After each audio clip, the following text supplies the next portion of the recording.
வணக்கம். ஓம் தொலைக்காட்சி செய்திகளுக்காக இணைந்திருக்கும் நான் ரோகிணி அருந்தவச்செல்வம். வத்துக்காமம் ஸ்ரீ முத்துமாரியம்பாள் தேவஸ்தான மகோற்சவம் எதிர்வரும் 27ஆம் தேதி கொடியேற்றத்துடன் ஆரம்பமாக உள்ளது. கண்டி மாவட்டம் வத்துக்காமம் ஸ்ரீ முத்துமாரியம்பாள் தேவஸ்தான வைகாசி விசாக மகோற்சவம் எதிர்வரும் 27ஆம் தேதி செவ்வாய்க்கிழமை கொடியேற்றத்துடன் ஆரம்பமாகி 15 தினங்களுக்கு இடம்பெறவுள்ளது. எதிர்வரும் வைகாசி விசாக திருநாளில் பஞ்சரத பவனியும் மறுநாள் வைகாசி பௌர்ணமியில் தீர்த்த உற்சவமும் இரவு கொடியிறக்கமும் நடைபெறும்.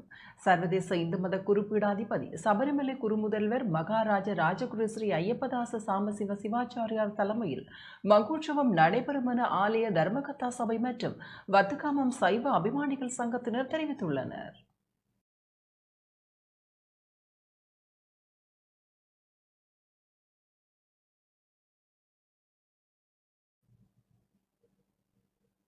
இத்துடன் ஓம் தொலைக்காட்சி செய்திகள் நிறைவு பெறுகின்றன. தொடர்ந்து நமது ஓம் தொலைக்காட்சி நிகழ்ச்சிகளின் வாயிலாக இணைந்து கொள்ளுங்கள். வணக்கம்.